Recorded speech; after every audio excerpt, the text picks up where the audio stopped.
ಸ್ವಲ್ಪ ಅನೀಸಿನೆಸ್ ಇತ್ತಲ್ಲ, ಅದಕ್ಕೋಸ್ಕರ ಚೆಕಪ್ ಮಾಡಿದಾಗ ಬಂದಿದ್ದೆ. Is all right. You will be discharge tomorrow. ಚೆನ್ನಾಗೇ ಮಾತಾಡ್ತಾರ್ರಿ, ನನ್ನ ಜೊತೆ ಮಾತಾಡೋದಲ್ಲ. Is okay, is normal routine ಚೆಕಪ್ಗೋಸ್ಕರ ಬಂದಿರೋದು, ನಾರ್ಮಲ್ ಆಗಿದ್ದಾರೆ. ರಾಜ್ಯದ ಜನತೆಗೆ ದಸರಾ ಮಹೋತ್ಸವದ ನಾಡಹಬ್ಬದ ಶುಭಾಶಯಗಳು. ಇವತ್ತು ನಾನು ಈಗ ಹೊರಟಿದ್ದೀನಿ ಮೈಸೂರಿಗೆ. ನಾಳೆ ಜಂಬೂ ಸವಾರಿ ಇದೆ, ಟಾರ್ಚ್ ಲೈಟ್ ಪರೇಡ್ ಇದೆ. ಅದೆರಡು ಮುಗಿಸ್ಕೊಂಡು ಬರ್ತೀನಿ ನಾನು. ಫ್ಲಡ್ ನೆನ್ನೆ ಹೋಗಿದ್ದೆ. ಏನಾಗಿದೆ, 95% ಫ್ಲಡ್ ಇರ್ತಕ್ಕಂಥದ್ದು ಉತ್ತರ ಕರ್ನಾಟಕದಲ್ಲೇ. 8-9 ಜಿಲ್ಲೆಗಳಲ್ಲಿ ಫ್ಲಡ್ ಜಾಸ್ತಿ ಆಗಿದೆ. ಸೊ 95% ಉತ್ತರ ಕರ್ನಾಟಕದಲ್ಲಿ. ಬೇರೆ ರಾಜ್ಯಗಳಲ್ಲಿ ಕಡಿಮೆ ಇದೆ, ಅಲ್ಲ, ಬೇರೆ ಜಿಲ್ಲೆಗಳಲ್ಲಿ ಕಡಿಮೆ ಇದೆ, ಅಲ್ಲಿ ಮಾತ್ರ ಜಾಸ್ತಿ ಇದೆ. ಬೆಳಗಾಂ, ಬಿಜಾಪುರ, ಬಾಗಲಕೋಟೆ, ಕಲಬುರಗಿ, ಬೀದರ್, ಯಾದಗಿರಿ, ಹುಬ್ಳಿ, ಧಾರವಾಡ, ಗದಗ, ಈ ಜಿಲ್ಲೆಗಳಲ್ಲಿ ಜಾಸ್ತಿ. ಕುಮಾರಸ್ವಾಮಿ ನಿಮ್ಮೊಂದು ಸಲಹೆ ಕೊಟ್ಟಿದ್ದಾರೆ ಸರ್, ದರ್ಶನ ಮಾಡ್ಕೋಬೇಡಿ, ಕೇಂದ್ರ ಸರ್ಕಾರದ ಬಗ್ಗೆ ಅಗತ್ಯವಾದ ಪ್ರಸ್ತಾವನೆ ಕೊಡಿ, ಪರಿಹಾರ ಕೊಡಿಸ್ತೀವಿ ಅಂತ ಹೇಳಿದ್ದಾರೆ ಕೇಂದ್ರ ಸರ್ಕಾರ. ನೋಡಪ್ಪ, ಕುಮಾರಸ್ವಾಮಿ ಅವರು ಅದು ಹೇಳಿರ್ತಕ್ಕಂಥದ್ದನ್ನು ಸ್ವಾಗತ ಮಾಡ್ತೀನಿ. ಬಟ್ ಕೇಂದ್ರ ಸರ್ಕಾರ ಹಿಂದೆ ಬರಗಾಲ ಬಂದಿತ್ತಲ್ಲ ಕರ್ನಾಟಕದಲ್ಲಿ 2023ರಲ್ಲಿ, ಆಗ ನಾವು ಸುಪ್ರೀಂ ಕೋರ್ಟ್ಗೆ ಹೋಗಿ ತಗೋಬೇಕಾಗಿ ಬಂತು ಪರಿಹಾರನ.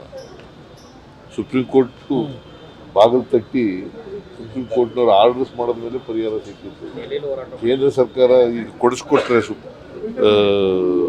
ನಮ್ಮ ಇವರು ಇದ್ದಾರಲ್ಲ, ಯಾರು ಕುಮಾರಸ್ವಾಮಿ ಇದ್ದಾರಲ್ಲ, ಕೊಡಿಸ್ಕೊಡ್ಲಿ, ಮೆಮೊರಾಂಡಮ್ ಕೊಡ್ತೀವಿ.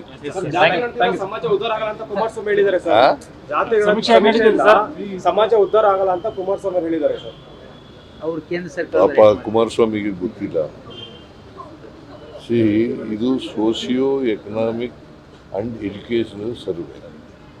ಈಗ ನಾವು ಒಂದು there is inequality in the society ಅಲ್ವಾ? ಈಕ್ವಾಲಿಟಿ ಮಾಡ್ಬೇಕಾದ್ರೆ ಏನು ಮಾಡಬೇಕು? ಅಂಕಿಅಂಶಗಳು ಬೇಕಲ್ವಾ? ನಂಬರ್ 1. ನಂಬರ್ 2, ಯಾವ ಜಾತಿನಲ್ಲಿ ಬಡತನ ಇದೆ, ಯಾವ ಜಾತಿನಲ್ಲಿ ನಿರುದ್ಯೋಗ ಇದೆ, ಯಾವ ಜಾತಿನಲ್ಲಿ ಅನಕ್ಷರತೆ ಇದೆ, ಯಾವ ಜಾತಿನಲ್ಲಿ ಜಮೀನಿಲ್ಲ, ಇವೆಲ್ಲ ಗೊತ್ತಾಗಬೇಕಲ್ಲ. ಗೊತ್ತಾದ್ರೆ ತಾನೇ ಈಕ್ವಾಲಿಟಿ. ಬಾಬಾ ಸಾಹೇಬ್ ಅಂಬೇಡ್ಕರ್ ಅವರು ಏನಂತ ಹೇಳಿರೋದು? ಅಸಮಾನತೆ ತೊಲಗಿಸಿ ಅಂತ. ಅಸಮಾನತೆ ಹೋಗ್ಬೇಕಾದ್ರೆ ಈಕ್ವಾಲಿಟಿ ಬರಬೇಕಲ್ವಾ? ಎಲ್ಲರೂ ಮುಖ್ಯವಾಹಿನಿ ಬರಬೇಕಲ್ವಾ? ಹಿಂಗೆ ಸೊಸೈಟಿ ಮುಂದುವರಿಸ್ಬೇಕಾ? BJP ಅವರು ಅಸಮಾನತೆ ಹಿಂಗೆ ಇರಬೇಕು, ಸಮಾಜದಲ್ಲಿ ಈಕ್ವಾಲಿಟಿ ಬರಲೇಬಾರದು, ಇದನ್ನು ಬಯಸೋದು ಯಾವಾಗಲೂ. Because they wanted one community supremacy ಇರಬೇಕು. ಅದನ್ನ ಬಿಟ್ಟು ಬೇರೆ ಏನು ಯೋಚನೆ ಮಾಡಲ್ಲ. ಈಗ ಅವರು ಮಾಡ್ತಾ ಇದ್ದಾರೆ. ಈಗ ಜಾತಿ ಗಣತಿ ಅವರು ಕೇಂದ್ರ ಸರ್ಕಾರದವ್ರು ಮಾಡ್ತಾರಲ್ಲ, ಯಾಕೆ ಮಾಡ್ತಾ ಇದ್ರು? ನಮ್ಮ ಒತ್ತಾಯದ ಮೇಲೆ ಮಾಡ್ತಾ ಇರೋದು. ರಾಹುಲ್ ಗಾಂಧಿ ಅವರು ಒತ್ತಾಯದ ಮೇಲೆ ಮಾಡ್ತಾ ಇರೋದು.